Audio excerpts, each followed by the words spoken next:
Before dawn, the English coast was a blur of mist and cold wind rolling in from the channel. The base at Holmesbury sat like a tired skeleton against the pale horizon, runways slick with dew, tents sagging, engines coughing awake in the distance. Somewhere, a kettle hissed over a rusted stove, its whistle lost to the hum of generator and the faint, nervous chatter of men trying to pretend the day ahead would be ordinary. Captain Harold Dunn stood outside the operations shack, collar up, cigarette burning low between his fingers, watching the grey sky gather its light. He hadn't slept more than 2 hours in 3 days. The bags under his eyes looked carved in.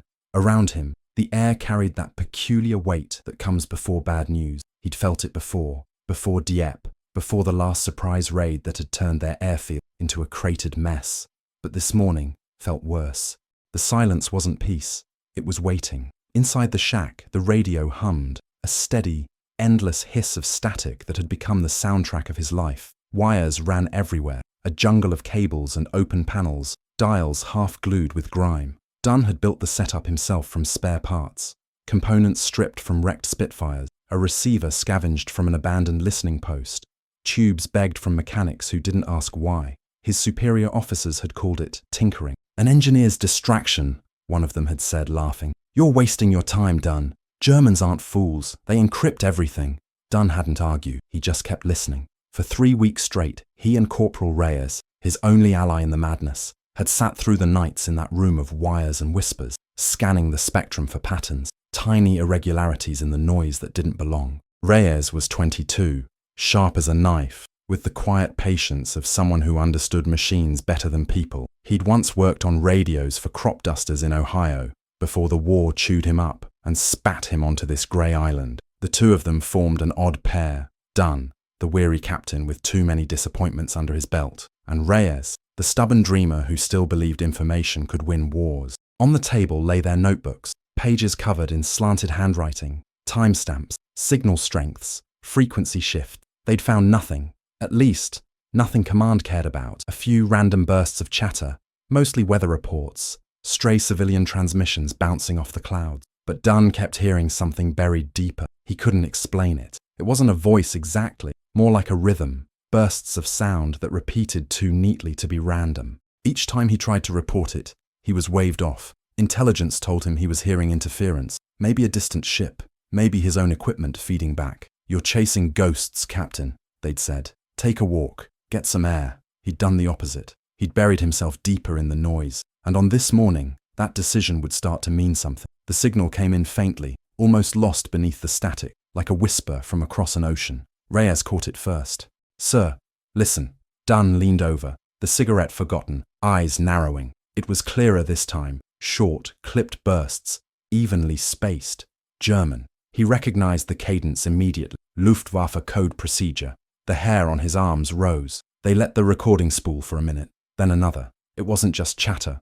There were bearings, altitude, coordination markers. Dunn's pulse quickened. He reached for the map pinned to the wall, dragging his pencil across it, calculating direction based on signal strength. The vectors converged on Calais, a launch point, low-altitude bombers, likely Heinkels or Dorniers, and their course, if he was right, lined up perfectly with Holmesbury. Reyes, get me the last frequency drift. Here, sir. Dunn stared at the paper. The handwriting trembled slightly under his hand. They're already in the air. He rushed to the command office, mud splattering his boots as he crossed the tarmac. Inside, officers were eating breakfast, the air thick with cigarette smoke and the smell of powdered eggs. Major Collins looked up from his plate with weary annoyance. What is it this time, Dunn? They're coming, Dunn said. I picked up coordination signals, flight path from Calais, low level, less than 2 hours out. Collins sighed. You're still on that radio nonsense. We have no confirmation. I'm the confirmation, Dunn snapped. We'll be hit before you finish that coffee if we don't get fighters in the air. The room went quiet. A few men looked up, half interested, waiting for the outburst to pass. Collins set his fork down slowly. Captain, with respect, you've been running that contraption for weeks. We humoured you, but if there were a raid, radar would have picked it up. You're hearing interference. Dunn slammed his notebook on the table. It's not interference. It's formation call signs, bearing codes, tight beam signals on 4.6 megacycle. You think I can't tell the difference? Collins leaned back, unimpressed. You're wasting time. Get some rest before you start seeing Martians. The laughter came, polite but cutting. Dunn stood frozen for a moment, then gathered his papers with trembling hands. He didn't shout back. He just walked out, his chest burning with a kind of rage that had nowhere to go. Outside, the wind had picked up. Planes gleamed faintly in the distance, lined up for routine maintenance. Everything looked ordinary, calm, except for that crawling feeling in the pit of his stomach that said none of it would stay that way for long. He returned to the shack. Reyes looked up. They didn't listen, did they? No, Dunn said quietly. They never do. What now? Now we keep listening. The hours stretched thin. The signal grew louder, clearer. There was no doubt anymore. Squadron coordination in real time. Dunn's hand trembled slightly as he turned the dial, sweat glistening on his forehead. The German voices rolled through the static, calm and precise. He could hear it now, the confidence of pilots who knew surprise was on their side. He lit another cigarette and stared at the map, the pencil trembling between his fingers. It didn't matter if no one believed him. The sky would prove him right soon enough. By late morning, he stepped outside again. The mist had lifted, revealing a pale, empty sky stretching toward the channel. For a brief moment, it was beautiful, quiet, endless, innocent. Then a sound broke through the stillness. Distant, faint at first, like the rumble of thunder. Dunn's heart clenched. He knew that sound better than any other. The layered growl of approaching engines. He looked toward the horizon and whispered, "They're here." Tell me in the comments, where are you watching this from today? The sound grew slowly at first, almost like a trick of the wind, a low vibration that seemed to roll out of the sea. But then it thickened, deepened, and the ground began to hum beneath their boots. At Holmesbury, men looked up from their work. Mechanics froze mid-conversation, a few leaning out of hangar doors, squinting toward the east. Someone shouted something about training flights. Someone else laughed it off. But the laughter broke quickly and the first formation appeared over the grey horizon, sunlight catching the bellies of bombers as they climbed through the mist. Dunn was already moving before anyone else. He stormed out of the shack, Reyes behind him, the radio still spilling frantic German bursts that confirmed what his gut already knew. The Luftwaffe had found them. The warning he'd begged command to take seriously had arrived with wings and steel teeth. At the operations building, the alarm began to wail, late, much too late. Pilots ran from the mess still chewing breakfast, pulling on flight jackets as they sprinted for their planes. Dunn shoved through the chaos toward the radio. The men inside were pale, shouting coordinates, but the radar screens still showed confusion. Multiple echoes, jamming, overlapping signal. The Luftwaffe had learned. They were using cloud cover and interference to blind the British systems. Dunn slammed his fist on the table. "Get word to Group Command. Tell them this isn't random. They're coming in organized, low. Maybe 24, possibly more." The sergeant on duty nodded, but didn't move fast enough, his eyes flicking nervously between the officers shouting contradictory orders. Outside, the drone of engines grew into a roar. Reyes appeared at Dunn's shoulder clutching a headset. "Sir, they're talking again, splitting into two wings, targeting the runway first." Dunn's stomach dropped. He turned, sprinted to the nearest field telephone, and barked into it, ordering ground crews to clear the tarmac. No one questioned him this time. Fear had burned through the disbelief. Trucks moved, mechanics scattered, and still the sky kept darkening with incoming planes. Dunn could see them now, black specks against the silver morning light, descending in a perfect mechanical line. He felt no satisfaction at being right, only dread. He thought of Collins, the major who'd called him a fool, and wondered if he'd live long enough to admit it. The first bombs fell with a whistle like tearing cloth. Then the world split open. Dirt and smoke erupted along the edge of the field, tossing men and debris into the air. The ground shuddered, a deafening, concussive rhythm that shook the windows from their frames. Dunn threw himself flat, the blast wave rolling over him like a physical wall. The air stank of oil and burning rubber. Sirens screamed. Somewhere nearby, someone was crying out for a medic. Reyes crawled toward him through the dust, one side of his face streaked with blood. "They're hitting the fuel dump, sir." Dunn looked up through the haze, black columns rising where the storage tanks had been, the fire painting the sky in sick orange light. He grabbed Reyes by the arm. "We can't stop the bombs, but we can stop their coordination. Get to the shack, now." They ran low across the broken tarmac, heads down as bullets chewed the ground around them. Strafing runs were coming in behind the bombers, Messerschmitts flashing low and cruel, their machine guns spitting fire along the runways. Dunn didn't think, didn't hesitate. He moved like a man who'd already accepted death as a practical cost of doing his job. Inside the shack, the radio was still alive with chatter. He ripped off his gloves, leaned over the controls, and began changing frequencies manually, his fingers moving fast.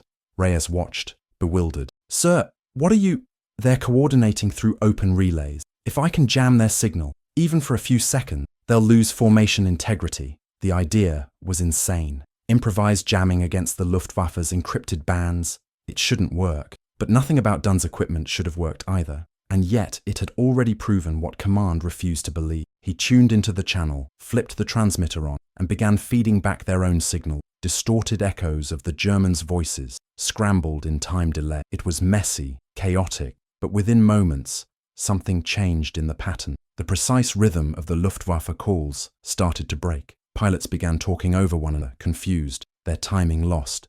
Reyes stared at the scope, then at Dunn. "It's working. Jesus, it's actually working." Outside, anti-aircraft guns finally found their range. Shells burst in dark flowers across the sky. One bomber veered too low, clipped by a near miss, spinning out of formation, trailing smoke. The others hesitated, shifting altitude, disoriented. The jamming had hit them where they were weakest.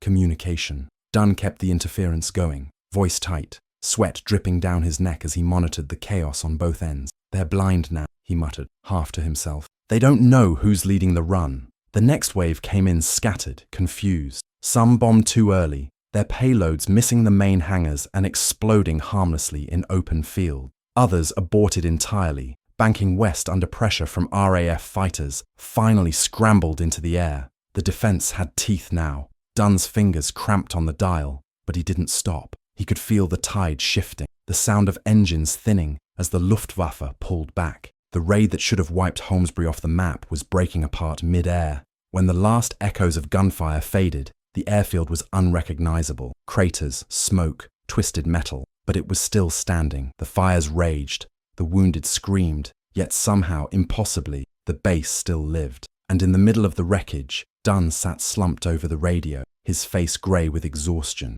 Reyes stood beside him, staring at the sky now clear again, except for the drifting smudge of smoke. "You stopped them," he said quietly. "You actually stopped them." Dunn didn't answer right away. He just reached for his cigarette, lit it with a shaking hand and said, "No, we just bought time." Back in the command post, Collins found him an hour later, his uniform scorched, expression unreadable. Around them, medics worked over the wounded, stretchers everywhere. Collins stopped, hesitated, then said hoarsely, "You were right." Dunn didn't even look up. "Next time," he said, "maybe listen before we bleed for it." That day would never make the official dispatches. There would be no medals for makeshift radios or disobedient captains, but word spread quietly among the men. They knew who had kept the base alive when everything else failed. They started calling the radio shack Dunn's ghost net, a joke, maybe, but said with a kind of respect that didn't need ceremony. And somewhere beyond the channel, German pilots returned to their bases furious, confused, wondering how their perfect strike had turned to chaos. They never learned the answer. Sometimes, it doesn't take command to change the course of a battle, just one man who refuses to shut off the noise. If this story moved you, take a second to subscribe. Every week, we bring to life true, forgotten moments of courage from the war. Stories of men like Dunn who turned doubt into defiance. By late afternoon, the air over Holmesbury still shimmered with the smell of burned fuel and wet earth. The sky had cleared, but the silence it left behind was heavier than the bombing itself. Men moved like ghosts through the wreckage, stepping over twisted metal and the scattered remains of what had once been familiar. A half-melted mess tin, a torn flight jacket, a boot lying in a puddle. Somewhere near the hangar, a medic knelt beside a stretcher, his hands red to the wrists. The war never stayed quiet for long, but for now, only the distant sea wind filled the space where engines had roared just hours before. Captain Harold Dunn sat outside the ruined operations shack, his back against a broken wall, cigarette hanging from his lips, the smoke curling up into the grey.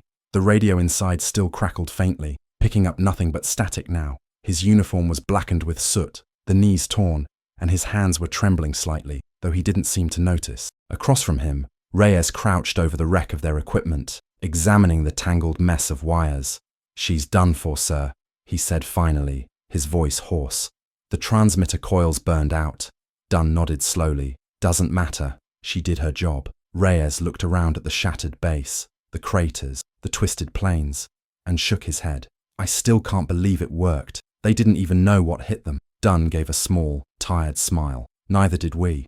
He tilted his head back, staring at the sky. The clouds were moving again, high and thin, beautiful in a way that felt cruel what the day had taken. He thought about the men who hadn't made it, about Sergeant Hollis, whose laugh used to fill the mess hall, now gone without even a body to bury. He thought about the young pilot from Sussex, who'd taken off in a damaged Spitfire and never returned. Every face had weight, every absence echoed. The officers from command finally came around, stepping carefully. Collins was among them, his once pristine uniform smudged with ash. He stopped a few paces from Dunn, as if unsure whether to speak. There was no mockery in his expression now, only fatigue, and something close to shame. "You saved the base," he said quietly. Dunn didn't look at him. "No, the base saved itself. I just happened to be stubborn enough to listen." Collins opened his mouth, closed it again, then turned to leave. Dunn watched him go and felt nothing. Vindication had no taste when mixed with smoke and blood. Night fell slowly, bringing with it a cold drizzle that turned the bomb craters into shallow ponds. The fires hissed out one by one.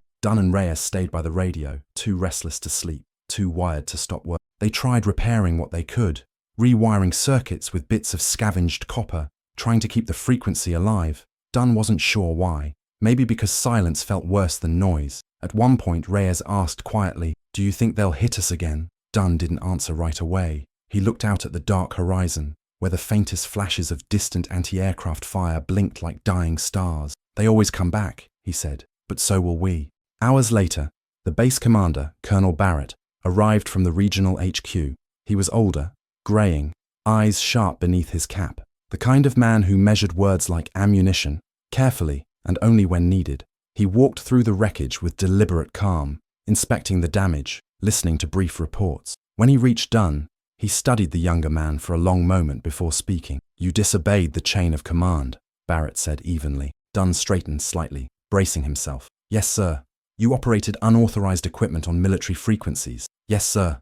The colonel nodded once. "And because of that, this base is still here. You bought us hours we didn't have." He paused, looking toward the blackened hangars. "Good work, Captain. Keep that radio of yours running. You'll have official clearance now." Then, almost as an afterthought, he added, "Sometimes the rulebook needs a man willing to ignore it." After Barrett left, Dunn sat in the rain for a long time, the words echoing faintly in his head. For the first time in months, he felt something shift inside. Not pride exactly, but a quiet relief. The work had meant something. The hours spent listening to static, the laughter, the dismissal, all of it had led to this fragile, smoking proof that one act of defiance could change the line between survival and ruin. He took a deep drag on his cigarette, watching the tip flare red in the dark, and thought about the men who would return tomorrow to rebuild what was left. The war wasn't over, not even close, but for the first time, Dunn felt the smallest flicker of faith that maybe they could endure it. Inside the shack, Reyes had managed to bring the receiver back to life.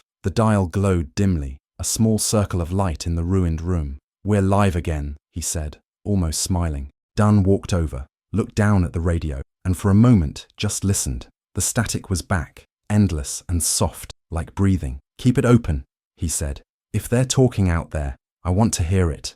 Reyes nodded, settling into the chair. Dunn turned to leave, stepping into the wet night, his boots sinking into the mud.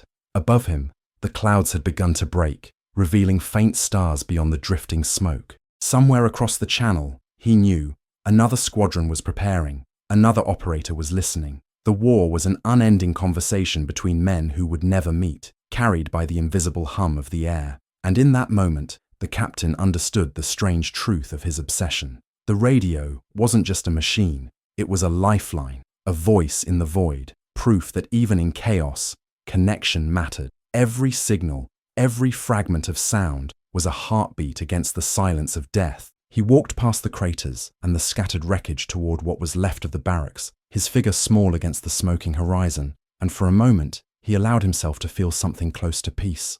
Some victories never make the papers. Some are fought not with bullets, but with belief, the quiet kind that refuses to give up when the world calls it madness. If stories like this mean something to you, if you believe courage still deserves to be remembered, take a second to subscribe. Your support helps keep these memories alive, one story at a time. Morning came quietly, the kind of grey, colourless dawn that felt almost merciful after a night soaked in rain and smoke. The storm had washed the ash from the runways, leaving behind pools of water that mirrored the broken hangars and the stripped trees along the airfield's edge. The base was alive again, but slower now, subdued. Men spoke in low voices, their movements careful, like mourners at a wake. Trucks rumbled along the perimeter, collecting twisted scraps of metal, the bones of planes that would never fly again. The smell of burned oil lingered heavy in the air, clinging to everything. Captain Dunn stood near the main hangar with a clipboard in hand, watching crews drag wrecked fuselages into piles.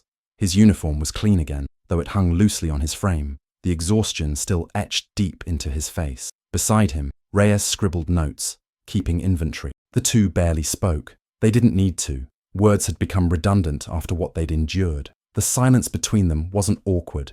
It was earned, like a shared secret no one else would ever understand. In the distance, a column of smoke still rose from what had been the fuel depot, curling lazily into the pale sky. Dunn's eyes followed it upward, his thoughts drifting. The faces of the dead came back one by one. The mechanic who'd run for cover too late. The pilot trapped in his cockpit when the hangar collapsed. The boy from Ohio who had joked the night before about going home by Christmas. War had a way of turning every promise into a lie, and yet there they were, still breathing, still rebuilding, still waiting for the next wave. Dunn had stopped trying to measure survival in days or victories. It was enough that they were still here. Colonel Barrett approached from the far side of the hangar, his boots crunching over gravel. He carried a file under his arm, his expression the same mix of calculation and fatigue that every high-ranking officer seemed to wear now. "Captain," he said, stopping beside Dunn, "Command's reviewed your report. They're impressed with your improvisation." He hesitated over the word, as if unsure whether to call it genius or insubordination. "They're establishing an experimental signals division. I've recommended you to head it." Dunn blinked, uncertain whether to laugh or curse. "Signals division, that's right," Barrett said. "Early detection, frequency analysis, counter-jamming. Exactly what you've been doing here, only this time with resources." He handed Dunn the file. "You'll have a proper staff, proper authorization. You'll report directly to sector intelligence." He started to turn away, then added quietly, "Don't waste this one arguing with fools. Use it." So after the colonel left, Dunn opened the file. Inside were requisition forms, security clearances, and a brief typed memo from London. Effective immediately, Captain Harold Dunn is assigned to establish an advanced signals interception outpost at Holmesbury RAF. Priority Alpha. He read it twice, not sure if he should feel vindicated or burdened. Reyes leaned in over his shoulder. "Looks like we're official, sir." Dunn closed the folder. "Yeah, took a bombing to make them listen." They spent the rest of the day setting up new equipment, what little had survived, plus spare parts delivered from nearby depots. The shack was patched up, the broken windows replaced with plywood, wires stretched across the floor like veins. The hum returned, low and steady, as they brought the system online. Dunn stood over the console, listening to the static, feeling the same pulse he'd felt the day before the attack, the sense that beneath all the chaos, there was order waiting to be uncovered. Somewhere across the channel, the Luftwaffe was talking again, planning again. The war didn't rest, and neither would he. By evening, the men gathered outside the mess hall. Someone had rigged a phonograph from salvaged parts, and a scratchy record of Benny Goodman floated through the smoky air. It sounded almost cheerful, almost alive. Dunn sat on an overturned crate, nursing a tin mug of coffee that tasted faintly of metal. Reyes joined him, lighting a cigarette, his hands still stained from engine grease. For a moment, they just listened to the music and the faint laughter drifting through the dusk. "Feels strange," Reyes said quietly. "After everything, to just sit here." Dunn nodded. "War's full of strange things. The hardest is remembering how to feel normal." The two watched as the younger soldiers joked near the fire, faces illuminated by flickering light. It was easy to forget how young most of them were. 18, 19, barely men, yet carrying the weight of a world that had already lost too much. Dunn felt an ache deep in his chest, the kind that doesn't fade with rest. He knew the next raid would come, and after that another, but he also knew something had changed. The laughter tonight, however fragile, was proof that resistance wasn't just about survival. It was about refusing to surrender your humanity. Later, alone in the radio shack, Dunn sat at the console, headphones over his ears, eyes half closed. The static was almost soothing. Every crackle felt like breath, every faint signal a heartbeat. Somewhere beyond the horizon, another operator was listening too, perhaps a German one, doing the same job, hearing the same ghostly noise. For a moment, Dunn wondered what that man thought, whether he too felt the futility of it all. Then he shook the thought away. The war didn't allow room for empathy, not yet. He tuned the dial slowly, searching for a voice he could recognize. All he found was the endless hiss of the ether, the world whispering to itself. He smiled faintly. The silence no longer felt empty. It felt like waiting, and he was ready to listen. Every war has its battles that never make the headline, its heroes who fight not with weapons, but with will. If you believe stories like this should never be forgotten, take a moment right now to subscribe. Your support helps keep their voices alive, one untold story at a time. Winter settled over Holmesbury like a slow, relentless tide. The winds came sharp from the north, carrying frost that bit into the bones and turned every breath into mist. The runways froze at dawn and thawed again by noon, leaving slick patches that the mechanics cursed under their breath as they worked. The base had changed since the raid. New men arrived, new equipment followed, and with them came the weight of expectation. The once ridiculed shack at the edge of the airfield was now an official operations hut, marked with a small wooden sign that read, Signals Intercept Unit. To most, it meant nothing. To Dunn and Reyes, it was everything, a quiet victory carved from the ashes. Inside the shack, the hum was constant. Machines had multiplied. 2 new operators worked under Dunn's command now, both younger, both curious, still half disbelieving that this strange symphony of static could hold the key to survival. Dunn had grown harder, quieter, more deliberate in his movements. His eyes carried a tired intensity, always watching, always listening. Nights stretched long, filled with codes and bursts of signal they painstakingly translated and logged. The men had started jokingly calling him the listener. He didn't mind. He knew the name fit. One night in January, as the snow drifted against the windows, Dunn caught something unusual. Short, clipped transmissions, but not Luftwaffe. The tone was colder, the structure tighter. Reyes leaned over the table. That's not German Air Command. It's something else. Dunn nodded. Maybe naval, maybe reconnaissance. The messages were coded, layered with distortion. And yet, there was a pattern that spoke to trained instinct. The enemy was shifting strategy. Something was being planned across the channel. Bigger, coordinated. He didn't know what yet, but the unease settled in him like a stone. He spent the following days tracing the signals, cross-referencing bearings, mapping them against radar sweep. The others in the unit followed his lead, fueled by his certainty, even when they didn't fully understand it. It wasn't orders that drove them now. It was belief. Each faint burst of German chatter was a clue, a heartbeat of intent. Dunn began sleeping less, living almost entirely inside that humming room, eyes red from fatigue, mind sharp as wire. The radio had become his battlefield. When the breakthrough came, it wasn't loud or dramatic. It was a quiet moment, mid-afternoon, when Reyes burst into the room, papers in hand. Sir, I cross-checked last night's frequencies. They line up with shipping reports. Same times, same direction. They're coordinating bomber escorts for naval convoy. Dunn's heart clenched. Then they're preparing for coastal strikes. He didn't wait. Within the hour, he was on the line to sector intelligence, voice steady as he relayed the data. The officer on the other end listened in silence, then said, "Will alert command. Good work, Captain." No laughter this time, no disbelief, just acknowledgement. 2 days later, British radar confirmed it. Enemy formations moving north, just as Dunn had predicted. The early warning allowed the RAF to intercept them before they reached the coast. For the first time in months, Holmesbury wasn't on the receiving end of destruction. Instead, they'd helped prevent it. The sense of vindication swept through the base quietly, almost reverently. Men began dropping by the shack to nod at Dunn, to offer cigarettes, to call him sir, with genuine respect. He accepted it all with that same weary calm, though inside, something warm had begun to stir again, a fragile spark of purpose. But victory never came without cost.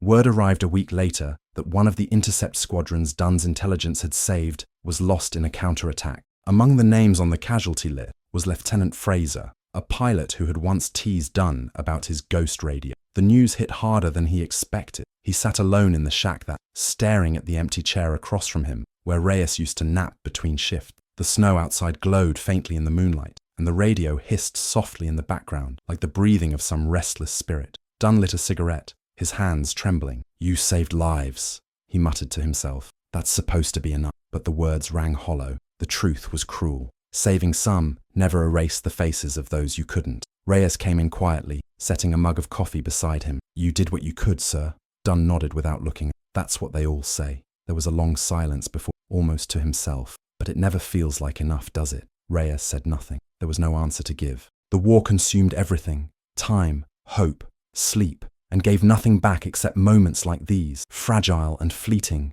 where men tried to make peace with their ghosts. Outside, the wind howled through the open hangars, carrying with it the distant rumble of the sea. Dunn listened, eyes half closed, the sound blending with the static in his ears. Somewhere out there, beyond the dark water, another raid was being planned, another signal waiting to be found. He would be there to catch it, because that was what he did. He listened, so others could live. In war, some heroes fire bullets. Others catch whispers before the bullets ever fly. If stories like this remind you why courage matters, take a moment right now to subscribe. Each click keeps history alive, the real kind, written not by medals, but by men who refused to be ignored. By early spring, the airfield had begun to thaw. The snow melted into mud that clung to boots and filled the trenches with water. Planes came and went again, their engines coughing life back into the skies. But the men had changed. Every face bore new lines. Every laugh sounded a little quieter. The war had become a kind of waiting, waiting for orders, waiting for news, waiting for the next sound of engines that might mean salvation or death. Inside the signal's intercept hut, the routine was relentless, but sacred. Dawn to dusk, the hum of the receivers never stopped. Coffee brewed bitter and black. Cigarettes burned to the filter. The men moved like machines themselves, bound to their task, driven by the knowledge that every small signal could mean the difference between another raid and another reprieve. Captain Dunn worked longer hours than anyone, rarely leaving his post. He'd grown thinner, his skin pale under the constant flicker of lamplight. His world had narrowed to frequency, bursts of Morse, shifts in tone so subtle they might as well have been whispers of ghosts. Sometimes Reyes would catch him staring into space, as if listening to something only he could hear. "You all right, sir?" he'd ask. Dunn would blink, smile faintly, and say, "Just thinking." But Reyes knew better. The captain wasn't thinking, he was remembering. Every new message carried echoes of the last raid. Every silence reminded him of the voices that had gone quiet. Then, one night, a new signal broke through, faint, erratic, almost buried beneath the noise. Reyes caught it first. "You hearing that, sir?" Dunn leaned in, adjusting the dial. The frequency was off pattern, not Luftwaffe, not Allied. It pulsed like a heartbeat, two short, one long, a pause, then again. It wasn't code. It was a distress signal, faint, British origin. "That's one of ours," Dunn said, his voice low. He scribbled coordinates on a pad, calculating triangulation. The bearing pointed east, toward the channel. "Could be a downed pilot," Reyes said. Dunn nodded. "Or bait." He knew the Germans had been using false distress beacons lately, traps to lure rescue craft into ambushes. But this one felt different, desperate, irregular, human. He called command. "I have an unregistered signal, British pattern, east of Dover. Might be a crash survivor." The officer on duty hesitated. "We can't spare a rescue team without confirmation." Dunn looked at the trembling needle on his scope, the flicker of a dying signal. "By the time you get confirmation, he'll be dead." Silence. Then the voice came back, colder. "Hold position, Captain. That's an order." He hung up the phone slowly, staring at it as if it had just betrayed him. Then he turned to Reyes. "Warm up the jeep." Reyes blinked. "Sir, you heard the order." "I did, and I'm ignoring it." Within minutes, they were on the road, headlights cutting through fog that hung low over the countryside. The night smelled of salt and cold metal. Dunn drove fast, the tires spitting mud, his jaw set in grim determination. Every few minutes, Reyes checked the portable receiver, tracking the fading signal. "We're close," he said. "Half a mile east." They found the crash in a field near the cliffs. A downed British bomber, its fuselage split, one wing torn clean off. Smoke still rose from the wreck. Dunn killed the engine and ran forward, shouting, "Raf! Anyone alive?" A groan answered from the shadows. Two airmen, barely conscious, lay beside the wreckage. Dunn and Reyes dragged them clear, just before the flames reached the fuel line. The explosion tore through the night like thunder, lighting the cliffside in orange fire. The shockwave threw both men to the ground. When Dunn looked up again, the bomber was gone. Only burning debris and the endless black sea beyond. They loaded the survivors into the jeep and tore back toward Holmesbury, headlights off to avoid drawing attention. Halfway there, Reyes said quietly, "You think command will court-martial us for this?" Dunn kept his eyes on the road. "Maybe, but at least we'll have saved someone worth writing about." He meant it. In a war full of orders that led men to die, breaking one to keep men alive felt like redemption.